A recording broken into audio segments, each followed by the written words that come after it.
What's up, everybody? Christian Fowler here with Bluff City Media. You see Kenny next to me, which means breaking news and some more massive news that happened quickly as we kind of expected this to move relatively quickly. Javon Quinerly entered the transfer portal on Sunday. He is now committed to the University of Memphis, veteran point guard, extremely productive. On the heels of the news that Memphis landed Jordan Brown as well. Kenny, how you feeling about this one? I mean, it's like you said. You mentioned it a few minutes ago. The news just keeps pumping in. It's coming quick, fast. Penny has now received commitments from a point guard who is a fifth-year point guard who played on a team who was a starting point guard for a team that was number one in the nation for a majority of the season last year. Number one overall team in the tournament last year, going into the tournament, and picked up a commitment from arguably the best big that's come into the transfer portal this season, this offseason, and the guy who was ranked or awarded the best mid-major player in all of college basketball last year. That's crazy, Christian. That is wild. Yeah. Looking at what JQ brings, obviously we know he's a five-star out of high school, spent the last 3 years at Alabama after transferring from Villanova, right? I'm not tripping, Villanova? Yeah. It was Villanova. Yeah. So if you exclude his year at Villanova where he only averaged 9 minutes per game, you're looking at first year with Alabama, 13 points per game, 3 assists, 2.2 rebounds, 43% three-point shooter, and 25 minutes a game. Played 30 minutes the next season, 13.8 points per game, 4.2 assists, 3 rebounds, 75% from the free throw line, three-point shooting declined down to 28%. Then this season with the logjam that Alabama had at point guard with JQ, Mark Sears, after transferring from Ohio, and then Jaden Bradley, he only played 21 minutes a game, averaged almost 9 points, almost 4 assists, 2 rebounds, 82% from the free throw line, 36% from 3.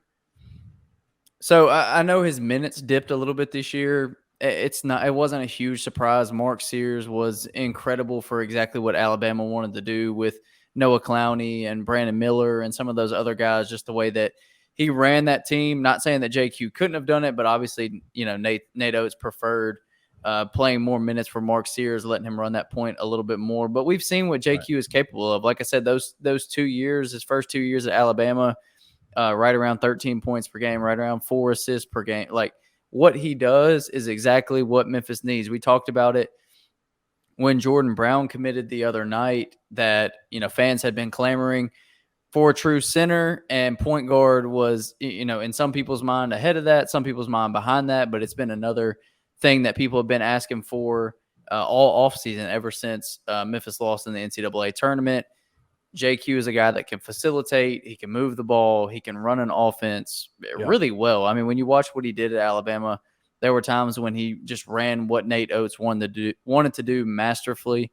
I know people are probably going to point a little bit to maybe nationally, might point a little bit to the minutes dip and the stat dip of last year, but I'm not concerned with it. I'm not worried about it. Like, he is the true point guard on the team. Obviously, Jalen Young is a good backup point guard, but it's not Mark Sears or Jaden Bradley. It's not a guy in Mark Sears who was just a true veteran, a great floor general, transferring, after experience at Ohio, or Jaden Bradley, who came in as a 5-star point guard. So there's not that level of competition for the point guard spot at Memphis. It's going to be a clear pecking order. Yeah. JQ is the guy. Jalen Young's behind him. Yep. And that's going to open everything up for JQ. I don't think he's going to be asked to score 13 to 15 a game. He could be. But we'll see. I just don't think that's going to be the expectation. I think the expectation for him is to orchestrate this team, to facilitate the ball, to get guys in position, whether that's, in the half-court set, in transition, whatever it may be. And I think it gives Memphis a guy where they can get into these half-court sets that they've struggled with. Last year, they just weren't a great half-court set team. They were better in transition. I know that's what Penny wants to do and where he wants the team to excel at, but I think JQ allows you to be better in the half-court set, which obviously, helps this offense a ton. I agree totally. I mean, if you take a step back and you look at kind of like the broader view of this, this Javon Quinerly pickup, the Jordan Brown pickup, is that it tends to kind of take a roster that had a lot of talent on it. There's a lot of really good pieces that are on this roster right now for Penny Hardaway. But I liken it to they've kind of been stretched out of position a little bit. And what these last two pickups have done is everybody go back to where you're supposed to be. You've got a true point guard in Jahvon Quinerly, a guy who you can trust to not only facilitate the offense, protect the ball, even though he has had turnover issues, in his time at Alabama. I think that's more of a system thing, more so than a Javon Quinerly thing. But you've got a guy who can also shoot the ball really well, a guy you can trust, ultimately a guy you trust at that point guard position. And it allows Penny to then take a guy like Caleb Mills, who is a fantastic player. We've seen him. Everybody knows who Caleb Mills is and what he can do. But Caleb was going to be stretched out of his comfort zone a little bit this year if he was going to have to be the lead ball guy. And now what you get to do is you get to take Caleb Mills and take him back to that 2 position and say, listen, now do your thing. Because we've got a guy in your backcourt that we can trust. And then you look at Jordan and you say, listen, man, there's still a lot up in the air about DeAndre Williams, but we know we have Nick Jourdain in the lineup. We know we have, or in the roster, we know we have a couple of other bigs that we could possibly use. But what you get to do then is you get to say, hey, Nick, or if DeAndre does come back, hey, DeAndre, you don't have to run at the 5 this time. You can play at the 4. And Nick, you get to come off the bench and get a lot of minutes, but you get to play in a role that better suits what you can do. DeAndre's a better 4 than he is a 5. You've got a guy now, Jordan Brown, who absolutely can man that position and be one of the best in the country at it. And so these last 2 pickups, this Jahvon Quinerly pickup and this Jordan Brown pickup, it feels like it kind of takes that roster and sets it right, like takes away some of that stress that's been put on that roster, even though it's an extremely talented roster. Yeah, I think simply put, it just completes the roster. It gives them the 2 pieces that everyone's been saying all offseason that they were missing. And I think this team could have been solid, playing Nick Jourdain at the 5 and playing Caleb Mills at the 1, but I just don't think it would be nearly as effective with Jordan Brown and Jahvon Quinerly in the fold. I want to focus primarily on the backcourt. We talked a lot about the front court in the Jordan Brown podcast and just what that does. And I'm sure we'll talk about it on the Bluff next week as well. And we have a lot to talk about on the Bluff next week. So we'll really get into the weeds next week on exactly what these moves mean, break it all down. What does the front court look like, the back court look like moving forward? But I really want to focus on the back court here because obviously that's what this affects. All offseason since Caleb Mills committed, we've been talking about him potentially playing at the 1 and what that looks like. I haven't been shy in saying that it could take some time to adjust, obviously, but I think he could be okay at that position. I think he could do it. I think it would limit his scoring upside because I think they would want him to try to be a true point guard. So we don't exactly know how that would look. And if JQ sticks and ultimately does come to Memphis and get on campus, then we probably won't see Caleb Mills play at the 1. I think this just opens up so much for Caleb Mills. I think it allows him obviously to play his natural position, to do what he's done his entire career and play that 2 role, which is what he does. And he excels in that role. So as you're pointing to and alluding to, like it resets that back to where it should be. Now you're not asking guys to play new positions or out of positions or out of their comfort zone, which is especially tricky for a 5th-year guy in Caleb Mills to say, hey, we know you've had this role at Houston and at Florida State with talented players around you and excelled in it, but here we need you to do this. Once again, I'm not saying that he's not capable of that, but I think the growing pains that you may feel from that, especially with the gauntlet of the out-of-conference schedule that Memphis has, I think that could be an uncomfortable situation. Not only for Caleb, but for the team as well. Just learning that with him and going through that with him. Those growing pains, right? That they always go through in the season. You can't do that this season with this non-conference schedule. Yeah, no, you don't have that flexibility, especially with just call it what it is, just the weak conference that you play in. You don't have the leeway to drop all of these big out of conference games against Clemson and Virginia and Ole Miss, all these teams that could potentially be quad one games. You just don't have the opportunity to do that. You have to win those games in order to make it to the tournament, because at the end of the day, you're probably only going to get 2 quad one games in your conference, and that's against FAU. Maybe if UAB is really good and you play them on the road, maybe you get one there. So who knows? We're not going to get into that now necessarily, but I just think having JQ, having Jordan Brown, we've talked a lot about the hypothetical of DeAndre Williams. Let's not even, with how good this roster is right now, let's not even worry about that, because that is, as of today, as of right now, that is the only unknown left for this team for the most part. I know Mikey Williams stuff is still in flux, but for guys who are legitimately going to come in and expect to play big minutes, and we know what we're getting from them because they're veterans, because they've played at the collegiate level, let's not even talk about the freshmen. Let's talk about what's on the roster right now as of today. And you can't help but love what they have. Like I said, excluding DeAndre Williams, if you run out a starting 5 of Jahvon Quinerly, Caleb Mills, David Jones, Nick Jourdain, and Jordan Brown, I legitimately think you're a top 15 team in the country. Yeah, I said this other night when we were talking about what the roster could look like if they got JQ and if they got DeAndre. Well, now they've landed JQ, and DeAndre is the only thing up in the air. So let's look at that. Like, it's insane what Penny has done through the transfer portal, and especially this late adding JQ and Jordan Brown. Like, those are 2 elite players at their position in the game of college basketball that Penny got over the summer, not during the true quote unquote recruiting period. Like, this is over the summer. Players are already on campus, and Penny's landing 2 guys that can make massive impacts and have legitimate all-conference level or legitimate all-conference level players. So, I mean, you think about, like I said, the starting 5 that could be JQ, Caleb Mills, David Jones, Nick Jourdain, and Jordan Brown. On the bench, you're bringing off TFAO Leonard, Jonathan Pierre, Jalen Young as a backup point guard, Jaden Hardaway as your only returning player, kind of being the glue between Penny and these new guys. And then you have your freshmen who, like I said, I believe most of them will probably redshirt. We'll see what happens with Mikey Williams and how and if that affects JJ Taylor. That's a topic for another day. But just looking at those, whatever that was, 8 or 9 players that are going to be, that's the core of your roster right there. That's the core of your roster. If DeAndre Williams comes, then, we'll cross that bridge when we get there as well.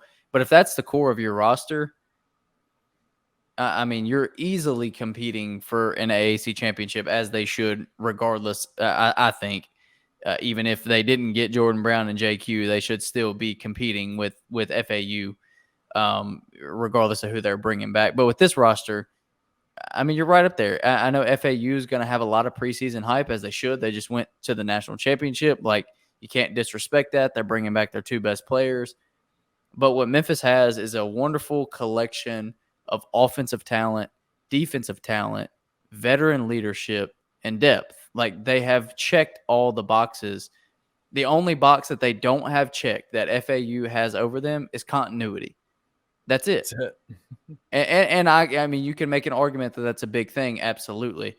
But I just think with these guys that are true professionals, I mean, they've been in college, that starting lineup for the most part, 4 to 6 years. 25 years of college basketball experience. Well, I guess if we don't add DeAndre to that situation, be like 23. 23. Yeah.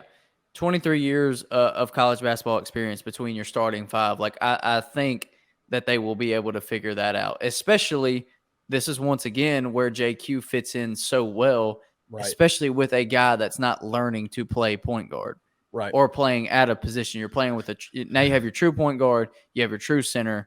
Everyone's playing their true position. You can have small ball lineups where guys play out of position, or you can have bigger lineups where guys may be playing out of position.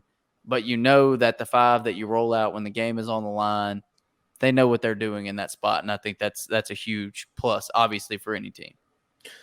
No, I'm in total agreement with you, man. I mean, lineup, all the roster all the way up and down is is going to be really good. It's going to be really good. I think I agree completely with what you just said. And I'm excited, man. It's just crazy what Penny has been able to do. I mean, just keeping his, irons in the fire and not giving up, not getting frustrated, just continuing to push. And look what happens, man. You get a guy like Javon Quinerly, who is a fantastic player, and I think is going to be what the Tigers need to make a deep run. Yeah, what's crazy is a month ago, everyone was freaking out and panicking about what's going to happen. And here we are, and I would say Memphis fans have to be feeling really good about where the Tigers are at this point in the season. As I mentioned, you still have to answer the questions of Mikey Williams and DeAndre Williams. It seems like from everything we're hearing that the people close to the DeAndre Williams situation feel really good about the area that it's heading, which is a positive. But, of course, the people close to it on his side are going to remain positive in it. So we'll see how that shakes out. The Mikey Williams stuff, I'm so far removed from that. I don't care. I genuinely don't care. I think Memphis should cut ties with him. I've said this from the beginning. Not anything to be disrespectful to him as a player or a person or anything like that. I just don't think that they need him. I don't think they have a need for him. You can make the argument that, hey, JQ, he could be gone, so they're gonna need a point guard or whatever. I don't think Mikey's a guy that's going to stick at one school. We've seen this same old song and dance over and over and over again.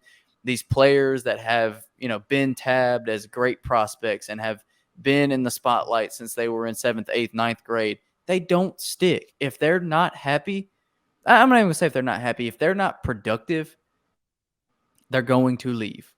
Yeah. And if Mikey Williams sits behind JQ and Caleb Mills and Jalen Young and plays 10 minutes a game, he's going to leave. It's going to happen.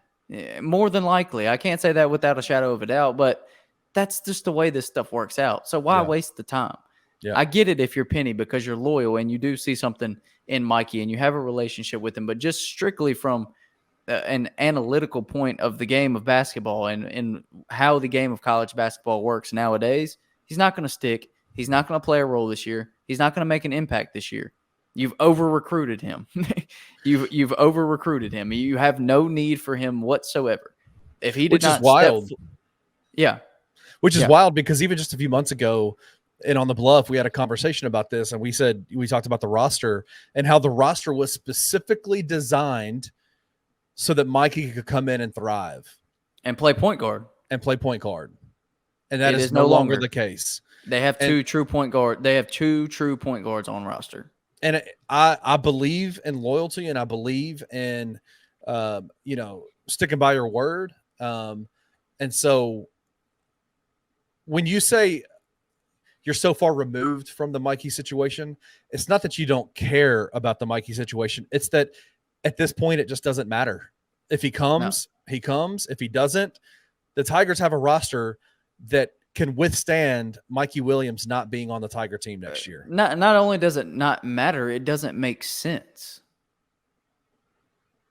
To me, it doesn't make sense. Like, I just named 9 players that should play the majority of the minutes, not counting DeAndre Williams if he comes back. Yeah. Where do you see minutes for a freshman who initially was at one point believed to be a guy that could come in and make an instant impact? I think he finished 247's rankings around 50 or so. Guys in the 50s don't make immediate impacts. It just doesn't work like that. Yeah. I understand how popular he is. I understand how well known he is, but he's not going to make an impact. It's just not going to happen. Well, and here's the beauty of it. I think Penny's in a win-win situation here because he can stay loyal. He can bring him in. He can do what he needs to do. He can bring him in, give him an opportunity to come in and make an impact. Because if he leaves at that point, then he made that decision and it doesn't look bad on Penny. I get the optics of it. Absolutely. I understand all that. I'm just saying, like I said, from a pure, I'm not in the facility. I don't have a relationship with Mikey Williams. I think it would be good for Mikey Williams to come for all the media in Memphis and for any exposure for the University of Memphis because he's going to pull numbers because he's Mikey Williams and everybody knows who he is. I am looking at this strictly from a basketball perspective, and that is it. From an on-the-floor basketball perspective, if his name was anything other than Mikey Williams, and he had 1,200 Twitter followers like most 18-year-old kids or 17-year-old kids. That's how I'm looking at this, not as anything else. And we've totally gotten off subject here, but no, it's good. No, I'm in agreement with you. I think that, listen, could he come in and earn some backup minutes behind Javon Quinerly over Jalen Young? Let's give him a chance to do that. If he doesn't, you got Jalen Young and you're good to go. Yeah. All right. Well, let's wrap this up. We, like I said, we got a little bit sidetracked, but it happens sometimes that people can like it or dislike it. Who cares? Appreciate you guys for joining us for this breaking news podcast. Usually we try to keep these short. We didn't tonight, whatever it is, what it is. If you're watching on YouTube, like, subscribe, comment, head over to bluffcitymedia.co. Check out all of our podcasts, articles, videos. It is the one-stop shop for everything Memphis sports. Like I said, we appreciate it, and we will see you guys next time news breaks.